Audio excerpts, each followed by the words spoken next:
여러분은 편지 좋아하십니까? 저는 손편지를 좋아합니다. 왜냐하면 편지에는 강력한 힘이 있는 것 같습니다. 작은 물건 하나를 주더라도 손편지랑 함께 주면 이게 또 다르지 않습니까? 뭔가 감동이 더 배가 되는 것 같습니다. 그래서 지금도 성도님들이 손편지를 이렇게 써서 주실 때가 있어요. 그러면은 책상에 제가 어딘가에 넣어두지 않고 책상 옆에 붙여놓습니다. 붙여놓고 계속해서 그 편지를 봐요. 여러분, 손편지 자체가 이렇게 감동인데 정말 여러분, 내가 너무 사랑하는 사람이 여러분에게 편지를 썼다라고 한다면 여러분은 그 편지를 바로 보시겠습니까? 아니면 나중에 보시겠습니까? 저는 그런 편지를 받으면 가슴이 너무 설렐 것 같아요. 그래서 빨리 보고 싶어서 저는 이제 선물을 받으면 바로 뜯어버리거든요. 뜯어서 바로 보거든요. 너무 빨리 보고 싶어서 이걸 뜯어서 막 편지 내용을 읽을 것 같습니다. 제 아내가 저에게 편지를 써줄 때가 있어요. 그럼 저는 그 편지를 어떻게 할까요? 바로 볼까요? 아니면은 놔뒀다가 나중에 볼까요? 네, 놔뒀다가 나중에 보면 큰일 나죠. 바로 이렇게 펴봅니다. 그래서 내용이 너무 궁금해서 이 내용을 봐요. 그리고 볼 때 너무 좋아요. 왜냐하면 내가 너무 사랑하는 사람이 나에게 편지를 써줬기 때문입니다. 그런데 여러분, 하나님께서도 여러분에게 사랑의 편지를 쓰셨습니다. 그게 바로 무엇입니까? 여러분이 들고 있는 이 성경입니다.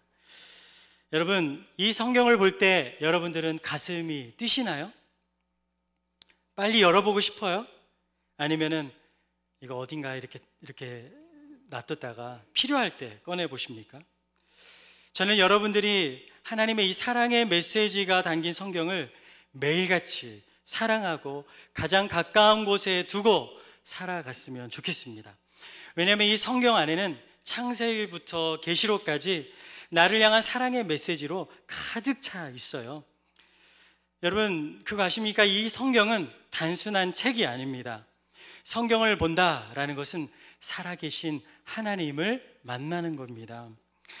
살아계신 하나님을 만나는 사람들은요, 세상이 줄 수 없는 이 생명을 성경으로부터 공급을 받아요. 세상이 줄 수 없는 그 기쁨과 평안을 이 성경으로부터, 이 말씀으로부터 공급을 받습니다. 저 또한 오늘 하루도 이 하나님의 편지를 읽으면서 하루를 살아갈 힘을 얻어요. 그리고 나아가야 할 길을 인도받았습니다. 이 성경을 읽으면서 매번 깨달아요. 하나님이 나를 정말 사랑하시는구나. 하나님은 살아계시구나. 매번 내게 필요한 말씀으로 다가오시는구나. 어떤 장로님은 그랬대요. 이 로마서의 말씀을 다 암송을 하셨대요. 다 암송을 했는데 어느 순간부터, 어느 날부터 하나님께서 이 암송된 그 말씀으로 자신에게 말을 걸어 오시더래요. 여러분, 하나님께서 이 말씀을 통해서 우리를 만나 주시는 것입니다. 여러분은 하나님을 매일같이 만나고 계십니까? 그분의 사랑을 경험하고 계십니까? 오늘 우리가 읽은 이 본문에는요, 말씀을 사랑했던 사람이 등장해요. 그가 누구냐면 유다의 왕 요시야입니다. 그는 8세 왕이 되었고 33년을 통치했습니다. 여러분, 8살에 왕이 되었다니까 무슨 사연이 있는 것 같지 않아요? 바로 그의 아버지가 아몬 왕인데 이 아몬 왕이 암살을 당하게 됩니다. 그런데 이 아버지도 2년밖에 통치를 못했어요. 그런데 이 아버지에 대한 기록을 보니까 열왕기하 21장 20절에 이렇게 기록되어 있습니다. 아몬이 그의 아버지 므낫세의 행함같이 여호와 보시기에 악을 행하되, 이게 전부예요. 2년 동안에 어떤 일을 했고 어떤 치적을 쌓았는지 그런 내용이 나온 것이 아니라 그저 여호와 보시기에 악을 행했다. 그 아버지 밑에서 태어난 자녀가 요시야입니다. 그런데 요시야에 대한 성경의 평가도 한번 볼까요? 22장, 열왕기하 22장 2절 말씀입니다. 이렇게 기록되어 있습니다. 우리 앞에 보십시오. 요시야가 여호와 보시기에 정직히 행하여 그의 조상 다윗의 모든 길로 행하고 좌우로 치우치지 아니하였더라. 요시야는 어떤 사람인 것 같습니까? 하나님을 사랑하는 사람, 그리고 무엇보다 말씀대로 살아갔던 사람, 하나님을 사랑하고 그리고 말씀대로 살아간 사람, 여러분, 하나님을 사랑하는 사람이 제대로 살아갈 수 있습니다. 일반 역사는 왕의 치적 그리고 승자 중심으로 기록되어 있습니다. 그러나 성경은 선지자적 관점으로 기록되어 있어요. 이 문장을 보면서 그 뒤에 담겨있는 의미들을 우리가 잘 파악해야 돼요. 이 선지자적 관점에서 보면 이 왕들에 대한 성경의 평가는 무엇입니까? 한결같아요. 말씀에 순종했는가, 말씀에 순종하지 않았는가예요. 이 관점으로 성경은 평가를 내리고 있는 거예요. 여러분, 우리의 인생도 마찬가지입니다. 세상적으로 아무리 화려한 스펙을 가지고 있다 할지라도 하나님이 우리를 보시는 관점은 무엇일까요? 너 지금 말씀에 순종하는 삶을 살고 있니? 너 나 사랑하며 살고 있니? 이 관점으로 우리의 삶을 주님은 바라보고 계시는 겁니다. 여러분, 우리가 자랑해야 될 것은 다른 데 있지 않아요. 하나님의 말씀을 사랑하고 저는 하나님을 사랑합니다. 이것이 우리의 자랑이 되어야 될 줄 믿습니다. 그래서 바울은 빌립보서 3장 8절에서 이렇게 고백하죠. 또한 모든 것을 해로 여김은 내 주 그리스도 예수를 아는 지식이 가장 고상하기 때문이라. 내가 그를 위하여 모든 것을 잃어버리고 배설물로 여김은 그리스도를 얻고 그 안에서 발견되게 하려 함이라. 여러분, 다른 것 자랑하지 말고 다른 것 사랑하지 말고 하나님 사랑하고 하나님의 말씀인 이 성경을 사랑하시기를 바랍니다. 그렇다면 그가 얼마나 말씀을 사랑하는 삶을 살았는지 우리 계속 한번 살펴봅시다. 요시아가 18살이 되었을 때였어요. 성전을 수리하는 중에 대제사장이 율법책을 발견합니다. 그리고 서기관 사반에게 율법책을 전달을 해요. 사반이 율법책의 내용을 막 읽어봅니다. 그러다가 이 율법책을 누구에게 가지고 가냐면 요시아 왕에게 가지고 가요. 그리고 요시아 왕이 이 책의 내용을 읽습니다. 그런데 이 책을 읽다가 갑자기 옷을 찢는 거예요. 여러분, 당시 옷을 찢는 행위는 회개의 표현입니다. 도대체 무슨 내용이 있었기에 옷을 찢었을까? 여러분, 22장 13절 말씀 같이 한번 읽어보도록 하겠습니다. 시작. 너희는 가서 나와 백성과 온 유다를 위하여 이 발견한 책의 말씀에 대하여 여호와께 물으라. 우리 조상들이 이 책의 말씀을 듣지 아니하며 이 책에 우리를 위하여 기록된 모든 것을 행하지 아니하였으므로 여호와께서 우리에게 내리신 아멘. 여러분, 무슨 말입니까? 조상들이 이거예요. 조상들이 하나님의 말씀을 사랑하지 않았어요. 그리고 말씀에 순종하는 삶을 살지 않았어요. 그리고 지금 이 세대도 하나님의 말씀을 사랑하지 않고 말씀에 불순종하는 삶을 살았습니다. 그래서 지금 우리가 겪는 이 모든 환난이 이 시대의 불순종 때문에 임한 것이구나 라는 것을 말씀을 통해서 깨닫게 된 거예요. 놀라운 요시아는요, 선지자 훌다에게 달려갑니다. 그래서 도대체 하나님의 뜻이, 정확한 뜻이 무엇입니까? 라고 물어요. 그랬더니 22장 16절 같이 한번 읽어보겠습니다. 여호와의 말씀이 내가 이곳과 그 주민에게 재앙을 내리되 곧 유다 왕이 읽은 책의 모든 말대로 하리니. 너희들이 그 범죄함으로 지금 너희들이 징계를 받는 것이다. 그런데 더 큰 재앙이 이제 기다리고 있다는 거예요. 더 큰 재앙이 기다리고 있다. 여러분, 우리는 알고 있죠? 그게 뭡니까? 다가올 큰 재앙, 바벨론에 의해서 남유다가 멸망하게 되고 백성들은 포로로 끌려가게 됩니다. 여러분, 이 모든 것이 무엇 때문이다? 하나님을 사랑하지 않았고 하나님의 말씀을 가까이 두지 않았기 때문입니다. 그래서 22장 17절에도 이렇게 얘기하죠. 이는 이 백성이 나를 버리고 나를 다른 신에게 분향하며 그들의 손의 모든 행위로 나를 경노하게 하였습니다. 그러므로 내가 이곳을 향하여 내린 진노가 꺼지지 아니하리라 하셨느니라. 이 백성이 나를 버렸다라는 거예요. 이 백성이 나를 버렸다. 이 백성이 말씀을 버렸다. 여러분, 간단합니다. 하나님의 말씀을 가까이 하면 죄에서 멀어져요. 그러나 하나님의 말씀을 멀리하면 뭐와 가까워질까요? 죄와 가까워지게 되는 거예요. 여러분, 어떻게 하면 죄를 짓지 않을까? 여러분, 고민하지 마세요. 단순합니다. 말씀을 가까이 하세요. 말씀으로 나를 채우세요. 그러면 자연스레 죄에서 멀어지게 됩니다. 유다 백성들은 하나님의 말씀에서 떠나버렸어요. 하나님을 버려버렸어요. 그러니 그들은 자연스레 우상을 찾게 됩니다. 왠지 아세요? 말씀으로 채워지지 않는 이 마음은 공허해져요. 그 공허한 마음은 다른 대체물을 찾게 돼요. 여러분, 사마리아 여인, 요한복음 4장에 나오는 사마리아 여인이 왜 그렇게 남자가 많았어요? 그 채워지지 않는 공허함 때문에 다른 대체물을 자꾸 찾았던 거예요. 이 남자의 사랑으로 그걸 채우려고 했던 거죠. 그런데 예수님 만나고 나서 어떻게 했습니까? 이 여인의 행동은 그 육체적인 갈망을 채워주는, 그것을 상징하는 이 물동이를요 버려버려요. 버려버리고 사람들에게 가서 예수를 전합니다. 내가 예수 그리스도를 만났어요. 정말 예수님이 말씀하셨던 그 영원히 솟아나는 그 생수를 내가 만났어요 하며 사람들에게 전하고 있는 것입니다. 여러분, 말씀을 만나세요. 그 안에 여러분이 그토록 찾던 생수가 있습니다. 요시야는 말씀을 읽으며 자신들이 왜 이렇게 진노 속에 있는지를 깨닫게 되었어요. 그래서 나라의 이 범죄와 민족의 미래에 대한 불안함으로 옷을 찢었습니다. 그리고 그는요, 이것을 듣는 것으로만 끝나는 것이 아니라 실제적인 행동으로 옮기게 돼요. 그게 바로 유명한 요시야의 종교개혁인 것입니다. 요시야는 이 국가적 위기 앞에 종교개혁을 단행합니다. 먼저는 백성들에게 이 말씀을 읽혀줘요. 왜 우리가 이런 징계를 받고 있는지 그들에게 깨닫게 해줍니다. 그래서 23장 3절을 보면 뭘 하게 되냐면 언약 체결식을 해요. 우리가 읽은 본문이에요. 언약 체결식을 하게 되는 거예요. 하나님과 하나님의 자녀들 사이에 언약을 다시 재확인하는 시간을 갖는 겁니다. 여러분, 이 언약 체결식 매우 중요한 의미를 가지고 있습니다. 무엇입니까? 너는 누구냐는 거예요. 너는 누구냐? 여러분, 이 질문 매우 중요해요. 여러분이 누구라고 생각하십니까? 여러분에 대해 설명해 보세요 라고 하면 여러분들은 막 나에 대해 설명을 할 거예요.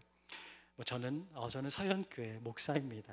또 어떤 분은 전 누구의 자녀입니다. 전 어떤 회사를 다니는 어떤 직책을 가지고 있습니다. 저는 어떤 학교를 다니고 있습니다. 그게 여러분을 설명하는 겁니까? 여러분, 우리는 질문에 답해야 돼요.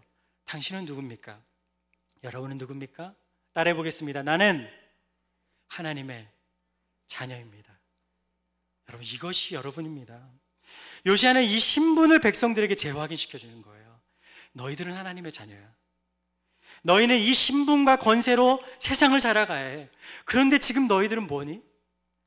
왜 다른 우상을 쫓으며 너희들이 이렇게 범죄함 속에 살아가고 있니? 그거를 질문하는 거예요. 여러분, 올바른 자기 이해는 정말 중요합니다. 왜냐하면 내가 누구인지에 대한 그 자기 이해가, 올바른 자기 이해가 여러분의 삶의 방향을 결정하기 때문입니다. 그렇기 때문에 우리는 이 땅에 살지만 하나님의 자녀라는 그 신분 의식을 가지고 우리는 살아가야 해요. 나는 하나님의 자녀입니다. 나는 하나님이 사랑하시는 하나님의 자녀입니다. 여러분, 이사야 44장 4절에 이렇게 말씀하죠. 내가 내 눈에 보배롭고 존귀하며 내가 너를 사랑하였은즉 내가 내 대신 사람들을 내어주며 백성들이 내 생명을 대신하리니. 다른 번역본에 보니까 이렇게 기록되어 있어요. 따라해 볼게요. 너는 눈에 넣어도 아프지 않을 나의 귀염둥이, 나의 사랑이다. 네. 그러니 어찌 해안 지방을 주고라도 너를 찾지 않으며 부족들을 내주고라도 너의 목숨을 건져내지 않으랴. 그렇습니다. 여러분, 하나님께서 여러분을 사랑하셔서 예수님의 그 목숨값으로 산 하나님의 자녀들이라는 거예요. 여러분, 요셉은요, 외적으로는 종의 신분으로 살았습니다. 하지만 그는 하나님의 자녀라는 이 신분 의식을 가지고 살았어요. 그래서 하나님의 자녀답게 행동했어요. 그의 삶의 판단 기준은 무엇이냐면 나는 이것은 하나님의 자녀다운 선택인가, 이거였어요. 이 신분 의식으로 살았던 요셉, 하나님께서 함께 하셨다 기록하고 그는 형통한 삶을 살게 됩니다. 여러분, 올바른 신분 의식을 가지고 사는 사람들은 삶이 다를 수밖에 없어요. 왜냐하면 그들은 하나님이 책임져 주시기 때문입니다. 이제 요시야는요, 그 할아버지 므낫세와 아버지 아몬이 지은 이 죄악들을 개혁하기 시작합니다. 여러분 이런 게임 해봤어요? 뒤집기 게임 해봤죠? 이 뒤집기 게임 보면 이렇게 편을 나눠서 서로 뒤집는 거잖아요. 그래서 내가 막 이쪽을 뒤집으면 저쪽 편에서 또 막 뒤집고, 이게 뒤집기 게임인데요, 내가 열심히 막 뒤집어 놨어요. 근데 저쪽 편에서 또 그걸 뒤집어 놔요. 미치겠는 거죠.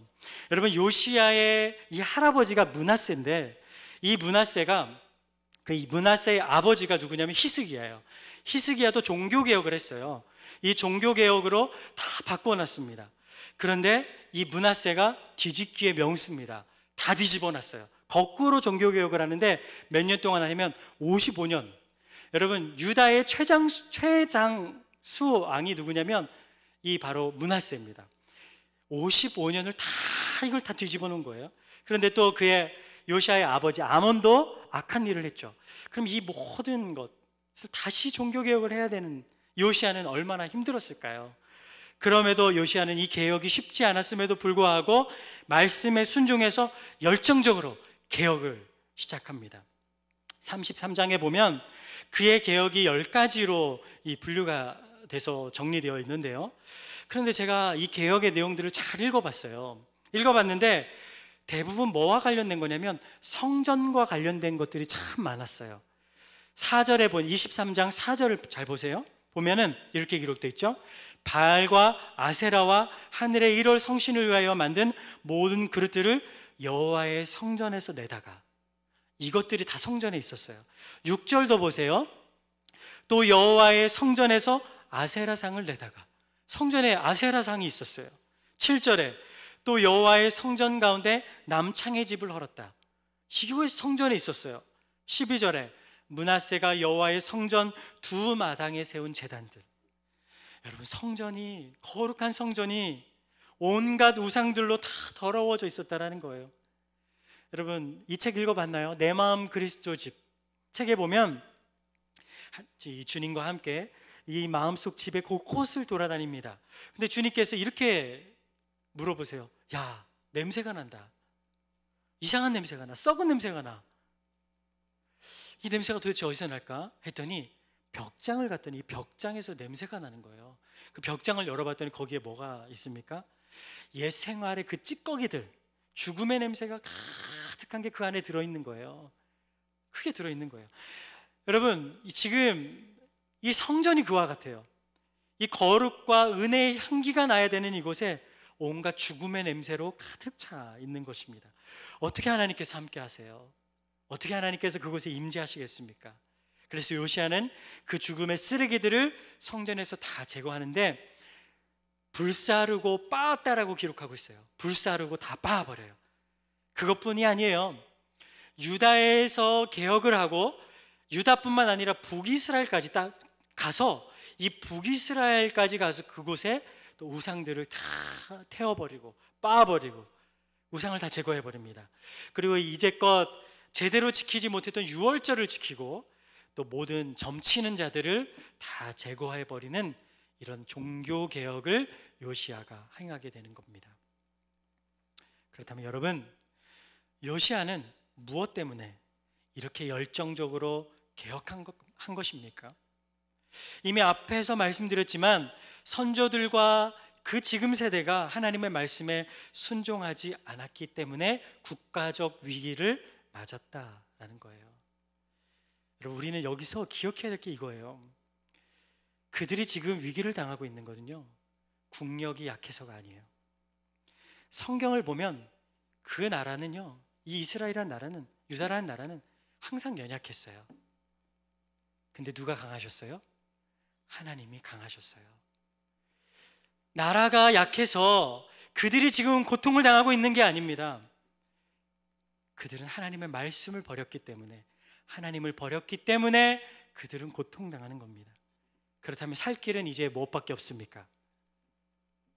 국력을 키우는 거요? 아니요. 살 길은 말씀 앞으로 돌아가는 거예요.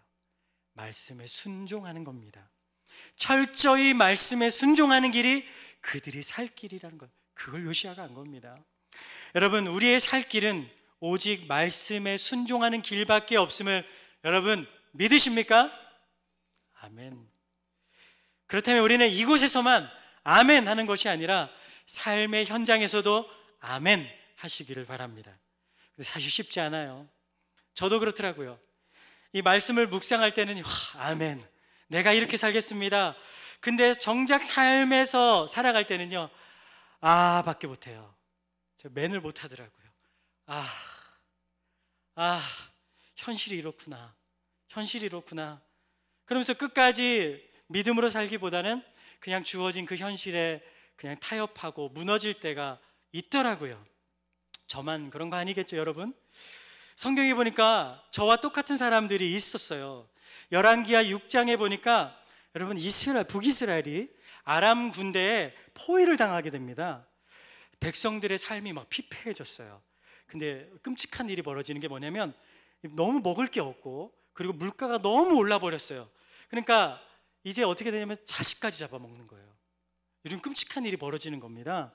그때 엘리사라는 선지자가 등장해서 이렇게 얘기해요. 같이 읽어볼까요? 열왕기하 7장 1절 말씀입니다.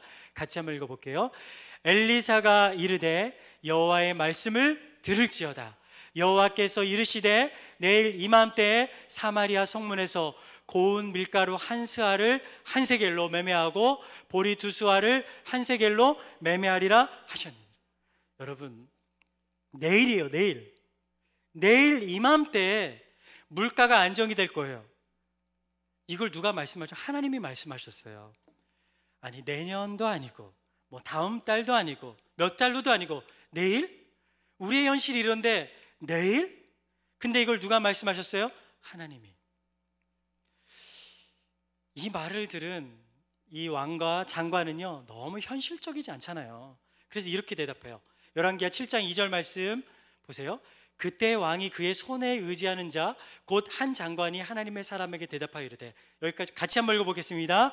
여호와께서 하늘에 창을 내신들 어찌 이런 일이 있으리요 하더라. 엘리사가 이르되 너가 내 눈으로 보리라. 그러나 그것을 먹지는 못하리라. 여기 보면은 이러잖아요. 하나님의 사람에게 대답하여 이르되 여호와께서 하늘에 창을 내신들 어찌 이런 일이 있을 수 있겠느냐. 이 말은 하나님이 하늘의 창고문을 여신다고 해도 불가능한 일이야.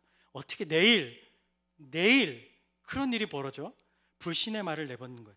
여러분, 그런데 여기서 이들의 치명적인 문제가 발견됩니다. 그건 뭐냐면 이들 안에는요, 이게 있었어요. 보이는 현실이 실체라고 하는 거예요. 지금 당장 내 눈에 보이는 이 현실이 실체라고 나는 그 생각이 이들 안에는요 계속 자리 잡고 있었던 겁니다. 하나님에 대한 신뢰가 없어요. 여러분, 우리가 이곳에서는 아멘하지만 삶의 현장에서 아멘하기 힘든 이유가 뭡니까? 당장 내 눈에 보여지고 내가 경험하는 이 현실이 실체라고 생각하기 때문입니다. 여러분, 왜냐하면 믿음으로 사는 게 정말 쉽지 않아요. 한번 믿음으로 살아보세요. 손해볼 거 너무 많아요. 경제적 손해도 봐야 돼요. 시간적 손해도 봐야 돼요. 그래서 때로는 이스라엘 왕처럼 하나님의 능력을 제한할 때가 있습니다. 그리고 믿음으로 살기보다 그냥 이 편안한 삶을 선택할 때가 있죠. 근데 엘리사가 말했죠. 하나님의 말씀에 다음날, 그 다음날에 어떻게 된다라는 거예요? 이 모든 게 다시 회복이 될 거라는 거예요. 그런데 그 다음날이 되었어요. 어떻게 됐을까요? 하나님의 말씀대로 정확히 성취가 되었다는 거예요. 어떻게 하셨냐면요, 이 아람 군대가요 이제 우리는 이겼다 이러고 있었을 거 아니에요? 그런데 갑자기 병거 소리가 들려요. 말발굽 소리가 들려요. 큰 군대 소리가 들려요. 이들이요 막 두려움이 생기는 거예요. 그래서 다 도망가 버렸어요. 하나님은요 어떻게 그들을 쫓아내셨냐면 소리로만 그들을 두렵게 하시고 그들을 도망가게 했습니다. 여러분, 하나님은 능치 못함이 없으신 분이십니다. 전능하신 분이십니다. 하나님을 제한하지 마세요. 우리 옆에 분한테 얘기해 주세요. 하나님을 제한하지 마세요. 시작. 하나님 제한하지 마세요. 여러분, 그럼 질문 드릴게요. 어떤 것이 실체였어요? 도무지 해결될 수 없을 것 같았던 아람 군대, 겹겹이 쌓인 그 위기, 이 현실이 실체였어요? 아니면 내일 승리하리라는 하나님의 말씀이 실체였어요? 하나님이에요. 하나님의 말씀입니다.